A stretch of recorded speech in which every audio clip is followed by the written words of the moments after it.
ഞങ്ങളുടെ വിജയം, ഞങ്ങളുടെ മാത്രം വിജയം. ഒരിക്കലും അവകാശപ്പെടാൻ പറ്റത്തില്ല.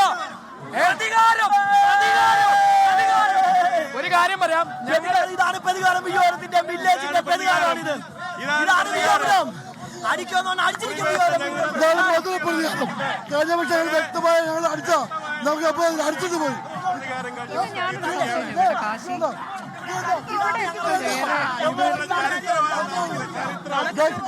വ്യക്തമായിട്ട് 5 വർഷത്തിനകം ഒരേ ടീമാണ് ജയിച്ചുകൊണ്ടിരുന്നത്. ചരിത്രം മാറ്റിയ നിമിഷമാണ് ഇത്. കഴിഞ്ഞ വർഷം മില്ലി കപ്പ് നഷ്ടപ്പെട്ട ഞങ്ങൾ ഈ വർഷം വ്യക്തമായ ലീഡോടുകൂടി കപ്പ് നേടിയിരിക്കുകയാണ്. ഒരാൾ പോലും പുറത്തുനിന്നില്ലാതെ നാട്ടുകാരെ കൊണ്ട് തുഴഞ്ഞ വള്ളം. ഞങ്ങൾക്ക് പുറത്തുനിന്ന് ആൾക്കാർ വേണ്ട. 70% ആൾക്കാരും കൈനകരിയിൽ തന്നെ ഞങ്ങള് നാടൻ മലയാളി പിള്ളേരെ വെച്ച് തുഴഞ്ഞ് ജയിച്ചിരിക്കുന്നു. ഞങ്ങള് ഒരു പരാതി ആർക്കും പറയാത്ത രീതി വ്യക്തമായ ലീഡിങ്ങിൽ ഞങ്ങൾ ജയിച്ചിരിക്കുന്നു.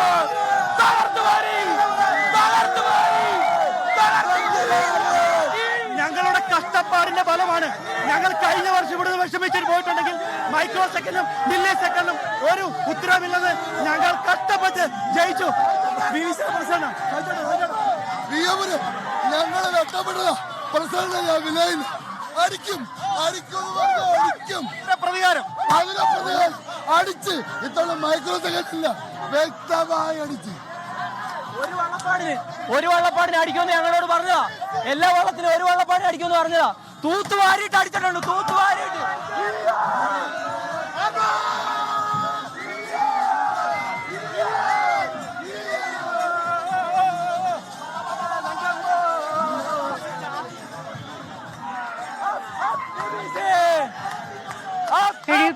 ാമത് നെഹ്റു ട്രോഫി വള്ളംകളിയിൽ ജലരാജാവായി വിയപുരം ചുണ്ടൻ. നടുഭാഗം ചുണ്ടൻ 2ാം സ്ഥാനത്ത് ഫിനിഷ് ചെയ്തു. വില്ലേജ് ബോട്ട് ക്ലബ് കൈനകരിയാണ് വിയപുരം ചുണ്ടൻ വള്ളം തുഴഞ്ഞത്. അവർക്കിത് ഒരു മധുര പ്രതികാരത്തിന്റെ കഥ കൂടിയാണ്. 71ാമത് നെഹ്റു ട്രോഫി കപ്പിൽ മുത്തമിടുമ്പോൾ അവർ ഏറ്റവും കൂടുതൽ അഭിമാനത്തോടെ കാണുന്നൊരു നിമിഷം കൂടിയാണ്. കഴിഞ്ഞ തവണ മൈക്രോ സെക്കൻഡിന് കൈവിട്ടു പോയ കപ്പ് ഇത്തവണ അവർ തിരിച്ചു പിടിച്ചിരിക്കുന്നു എന്നുള്ളതാണ്. മധുര പ്രതികാരം വീട്ടിയിരിക്കുന്നു Viyapuram Kainakary village boat club എന്നത് ഏറ്റവും അഭിമാനത്തോടെ തന്നെയാണ് നമ്മളെല്ലാവരും ആ ഒരു നിമിഷത്തെ കാണുന്നത്. 4 ചുണ്ടൻ വള്ളങ്ങളാണ് ഈ ഇത്തവണ മത്സരിച്ചിട്ടുള്ളത്. അതിൽ നടുഭാഗവും നിരണം മേൽപ്പാടം വിയപുരം ചുണ്ടൻ വള്ളങ്ങൾ മികച്ച സമയം ഹീറ്റ്സിൽ കുറിച്ചു. ഈ വള്ളങ്ങളാണ് ഫൈനലിൽ ഏറ്റുമുട്ടിയത്. അതിലാണ്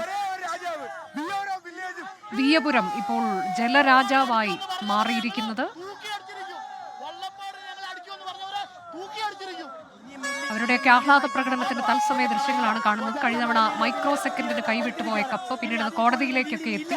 അപ്പോഴും അവർക്ക് ഉൾക്കൊള്ളാൻ കഴിയാത്തൊരു പരാജയം അതായിരുന്നു. ഇപ്പോൾ വിജയാഹ്ലാദ പ്രകടനത്തിന്റെയൊക്കെ ദൃശ്യങ്ങൾ, അവരുടെ പ്രതികരണങ്ങൾ കാണാം.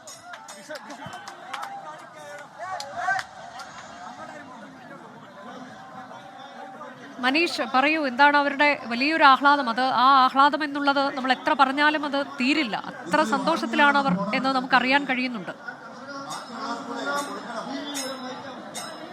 പ്രവിത, അവരുടെ ഒരു മറുപടി കേട്ടിരിക്കുമല്ലോ. അതായത് ഞങ്ങൾ ഇതര സംസ്ഥാനത്ത് നിന്ന് കൊണ്ടുവന്ന പ്രൊഫഷണൽസിനെ അല്ല, മലയാളികളായ നല്ല നാടൻ പിള്ളേരെ വെച്ചാണ് ഞങ്ങൾ തുഴഞ്ഞതെന്നാണ് VBCയുടെ സംഘാടകർ പറയുന്നത്. അങ്ങനെ വില്ലേജ് ബോട്ട് ക്ലബ്ബ് ആ കപ്പുമായി അവരുടെ ചിറകിലേറി നാട്ടിലേക്ക് പോകുമ്പോൾ അഭിമാനത്തിന്റെ മാത്രമല്ല അത് ഒരു മധുര പ്രതികാരത്തിനപ്പുറം കഴിഞ്ഞ തവണ ഇവിടെ വെച്ച് പോലീസ് ലാത്തി വീശിയിരുന്നു. അതായത് ഈ മൈക്രോ സെക്കൻഡുകൾക്ക് പിന്നിലായി പോയതിൽ ഒരു അവകാശവാദവുമായി BBC രംഗത്ത് വന്നിരുന്നു. അന്ന് അവകാശവാദവുമായി രംഗത്ത് വന്ന സാഹചര്യത്തിൽ അന്ന് പോലീസ് മടങ്ങി പോകുവാൻ വേണ്ടി അന്ന് ഈ നെഹ്റു പവലിയനിൽ വെച്ച് ലാത്തി വീശിയിരുന്നു. അങ്ങനെ അന്ന് അവിടെ വെച്ച് ചോര പൊടിഞ്ഞ ഒത്തിരി തുഴച്ചിലുകാരുണ്ട്, കരക്കാരുണ്ട്.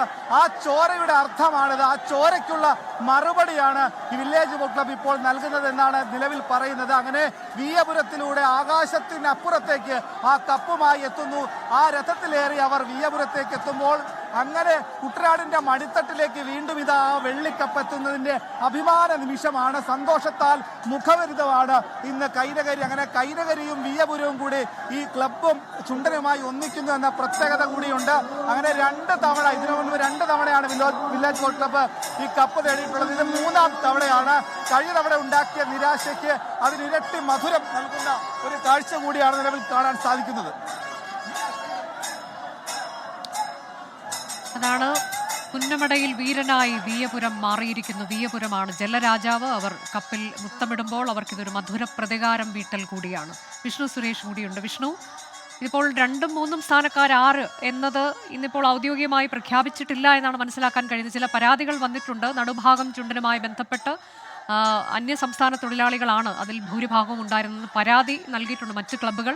അതിൻ്റെ അടിസ്ഥാനത്തിൽ അതൊക്കെ പരിശോധിച്ചിട്ടാകുമോ മറ്റ് സ്ഥാനത്തിൽ എത്തിയിരിക്കുന്നത് ആര് എന്നതൊക്കെ ഔദ്യോഗികമായി പ്രഖ്യാപിക്കുക? അനുജ, 2ഉം 3ഉം സ്ഥാനക്കാരുടെ കാര്യത്തിൽ ഇപ്പോഴും ഒരു വ്യക്തത വന്നിട്ടില്ല. പക്ഷേ നേരത്തെ വന്ന ചാർട്ട് പ്രകാരം അതിൽ നടുഭാഗമാണ് 2ാം സ്ഥാനത്ത്, 3ാം സ്ഥാനത്ത് PBC തുടങ്ങിയ മേൽപ്പാടമാണ്. പക്ഷേ അതിൽ ചില പരാതികൾ നിലനിൽക്കുന്ന പശ്ചാത്തലത്തിലാണ് ഔദ്യോഗികമായി പ്രഖ്യാപിക്കാത്തത്. 2ഉം 3ഉം അല്ല, ഇവിടെ 1ാം സ്ഥാനമാണ് മാറ്റർ ആവുന്നത്. കാരണം കഴിഞ്ഞ തവണ 4.29 എന്ന 2.9ലാണ് BBC കിരീടത്തിലേക്ക് എത്തുന്നു എന്ന് സൂചന നൽകിയത്. പക്ഷേ 5 മൈക്രോ സെക്കൻഡിന്റെ വ്യത്യാസത്തിൽ BBCക്ക് നഷ്ടപ്പെടുന്നു. BBCയുടെ തിരിച്ചുവരവ് അത് എടുത്തു പറയേണ്ടതാണ്. 86ലും 87ലും ആ ക്ലബ്ബ് കാരിച്ചാൽ ചുണ്ടനിലേറി കിരീടം നേടുന്നു. പിന്നീട് അവർ എങ്ങോട്ടൊക്കെ പോയി മറയുന്നു. ഒടുവിൽ 2022 അവിടുത്തെ ഒരു കൂട്ടം യുവാക്കൾ ആ ക്ലബിനെ പുനരുജ്ജീവിപ്പിക്കുന്നു. 2022 ഞാൻ തന്നെ അവിടെ പോയി ആ വാർത്ത റിപ്പോർട്ട് ചെയ്യാനൊക്കെ പോയതാണ്. അവരുടെ ക്ലബിന്റെ പരിതാപകരമായ അവസ്ഥ, അവർക്ക് സ്പോൺസർമാരില്ല. അന്ന് അവർ ആനാരി ചുണ്ടനിലാണ് തുഴയെറിയാൻ എത്തിയത്. പിന്നീട് 2023 എത്തുമ്പോൾ അവർ കരുത്തു കാട്ടുന്നു, കുറച്ചുകൂടി കരുത്തു കാട്ടുന്നു. 24 എത്തുമ്പോൾ ഒരു ഫുൾ സെറ്റ് ടീമായി വില്ലേജ് ബോട്ട് ക്ലബ്ബ് മാറുന്നു. അങ്ങനെയാണ് വില്ലേജ് ബോട്ട് ക്ലബ്ബ് വീരുവിന്റെ ചിറകിലേറി കഴിഞ്ഞ തവണ റണ്ണേഴ്സ് ആവുന്നത്. ഇത്തവണ നമ്മൾ തുടക്കം തന്നെ രാവിലെ മുതൽ തന്നെ ഷെഫീദ് പറയുമായിരുന്നു. അതായത് രാവിലെ മുതൽ ഷെഫീദ് ഏറ്റവും ആദ്യം അവിടെ പോയ ഒരാളാണ്. വില്ലേജ് ബോട്ട് ക്ലബിന്റെ ക്യാമ്പിൽ ഏറ്റവും ആദ്യം എത്തിയ ആളാണ്. അവിടെ വില്ലേജ് ബോട്ട് ക്ലബ് ഇത്തവണ കപ്പടിക്കുമെന്ന് പലതവണ ആത്മവിശ്വാസത്തോടെ പറഞ്ഞാണ്. ഇപ്പോൾ ഈ സമയത്ത് നമ്മൾ റിപ്പോർട്ട് ചെയ്യുന്ന സമയത്തൊക്കെ ഷെഫീദ് പറഞ്ഞാണ് ഒടുവിൽ വില്ലേജ് ബോട്ട് ക്ലബ് കപ്പടിച്ചു. അല്ല, അതിൽ ഏറ്റവും പ്രധാനപ്പെട്ട കാര്യം അവരുടെ ഒരു ഇത്രയും ഗംഭീരമായ ഒരു തിരിച്ചുവരവ്, ഒരു കംബാക്ക് നെഹ്റു ട്രോഫിയുടെ ചരിത്രത്തിലില്ല. കാരണം അവർ അത്രയധികം കഷ്ടപ്പെട്ടുണ്ട്. 88 അവർ ഈ മത്സരരംഗത്ത് നിന്ന് പിന്മാറിയതിനു ശേഷം ആ നാട്ടുകാരുടെ കൈനഗരി ആ നാട്ടുകാരുടെ ഏറ്റവും പ്രധാനപ്പെട്ട ആഗ്രഹമായിരുന്നു ഒരു ചുണ്ടൻ വള്ളവുമായി തിരിച്ചു വരണം എന്നുള്ളത്. അങ്ങനെ അവർ തിരിച്ചു വരുന്ന സമയത്ത് 2022 ആദ്യഘട്ടത്തിൽ വരുമ്പോൾ 5ഓ 6ഓ മുതോ 2024 വരുമ്പോൾ അവർ അവസാനം ഫൈനലിൽ 2ാമതെത്തുന്നു. അതൊരു കേസിലേക്ക് പോകുന്നു, കോടതി കയറുന്നു. ഇന്ന് രാവിലെയും ഈ ഷാജു കുട്ടനാടെന്ന് പറയപ്പെടുന്ന അവരുടെ ക്യാപ്റ്റൻ അല്ലെങ്കിൽ അവരുടെ മാനേജർ അദ്ദേഹം പുലർത്തിയ ഒരു ആത്മവിശ്വാസം എന്ന് പറയുന്നത്, ഞങ്ങൾ കഠിനമായി പരിശീലനം നടത്തിയിട്ടുണ്ട്, ഞങ്ങൾക്ക് കാര്യമായ സ്പോൺസർമാരില്ലായിരുന്നു, പക്ഷേ അവസാന നിമിഷവും സ്പോൺസർമാരെ കണ്ടെത്തി ഞങ്ങളുടെ ടീമിനെ കൃത്യമാക്കി അതിൻ്റെ റിസൾട്ട് ഉണ്ടാകുമെന്ന് അവർ പ്രതീക്ഷിച്ചു. അതുണ്ടായി എന്നുള്ളതാണ് ഏറ്റവും പ്രധാനപ്പെട്ട കാര്യം. മാത്രമല്ല ഹീറ്റ്സിലടക്കം അവർ നടത്തിയ ഒരു മുന്നേറ്റം, അവരുടെ പെർഫോമൻസ്, അവരുടെ ഒരു കൈത്തഴക്കം, അവരുടെ തുഴത്തഴക്കം അടക്കം അത് എടുത്തു പറയേണ്ടതാണ്. അതുകൊണ്ട് തന്നെ എന്തുകൊണ്ടും വില്ലേജ് ബോട്ട് ക്ലബ് കൈനഗരിയെ സംബന്ധിച്ച്, BBC സംബന്ധിച്ച്, വിയപുരത്തെ സംബന്ധിച്ച് അവർക്ക് അർഹതപ്പെട്ട നെഹ്റു ട്രോഫി തന്നെയാണിത്. കൈനഗിരിയുടെ മടിത്തട്ടിലേക്ക് വീണ്ടും ഒരു നെഹ്റു ട്രോഫി, കൈനഗിരിയുടെ കരുത്തിലേക്ക്. നേരത്തെ അത് പള്ളാത്തുരുത്തിയും UBC ഒക്കെ ആണെങ്കിൽ ഇപ്പോൾ അത് BBC വില്ലേജ് ബോട്ട് ക്ലബ് എന്ന ടീം 4.21 എന്ന മാജിക്കൽ സംഖ്യയിലൂടെ വില്ലേജ് ബോട്ട് ക്ലബ്ബ് കൈനഗിരിയിലേക്ക് വെള്ളിക്കിരീടവുമായി പോവുകയാണ്. അതൊരു ചരിത്രമാണ്, അതൊരു തിരിച്ചുവരവാണ്, അതൊരു പോരാട്ടമാണ്. നമുക്ക് വേണമെങ്കിൽ വിയർപ്പ് തുന്നിയിട്ട കുപ്പായം എന്ന് നിസ്സംശയം പറയാനാകുന്ന അത്രമേൽ കഠിനാധ്വാനത്തിന്റെ ഫലമായ ഒരു വലിയ വിജയത്തിലേക്ക് വില്ലേജ് ബോട്ട് ക്ലബ്ബ് പോകുന്നു. കഴിഞ്ഞ തവണ ആ നെഹ്റു പവലിയനിൽ നിന്ന് അടികൊണ്ടൊരു മനുഷ്യൻ ഇവിടെ വന്ന് അവരുടെ 3ാം തുറക്കാരനാണ്. ഇവിടെ വന്ന് അയാൾ പ്രതികരിച്ചു. ഇന്നലെയാണ് അയാൾക്ക് ആ കേസിൽ ജാമ്യം ലഭിച്ചത്. അത് ഞങ്ങളോട് കാണിച്ച അനീതിയാണ് ഞങ്ങൾക്ക് കഴിഞ്ഞ തവണ കപ്പ് തരാതിരുന്നത്. പക്ഷേ ഇത്തവണ ആ അനീതി അതുണ്ടായിരുന്നില്ല. ഞങ്ങൾ വള്ളപ്പാടുകൾ തുഴപ്പാടുകളിലേക്ക് പരാധീനതകളൊക്കെ ഉണ്ടായിരുന്നു. അതെല്ലാം മറികടന്നുകൊണ്ട് കഠിന പ്രയത്നത്തിലൂടെ ഒടുവിൽ നെഹ്റു ട്രോഫിയിൽ മുത്തമിട്ടിരിക്കുകയാണ് വിയപുരം ചുണ്ടൻ. 4 മിനിറ്റ് 21 സെക്കൻഡ് 0.84 മൈക്രോ സെക്കൻഡിലാണ് വിയപുരം ചുണ്ടൻ ഫിനിഷ് ചെയ്തത്. കഴിഞ്ഞ തവണ കപ്പിനും ചുണ്ടിനുമിടയിലാണ് അവർക്ക് കപ്പ് നഷ്ടപ്പെട്ടത് നമുക്കറിയാം. വീരു എന്നതാണ് സ്നേഹത്തോടെ ആരാധകർ വിയപുരം ചുണ്ടനെ വിളിക്കുന്നത്. ഇത്തവണ വീരു വീരനായി മാറിയിരിക്കുന്നു.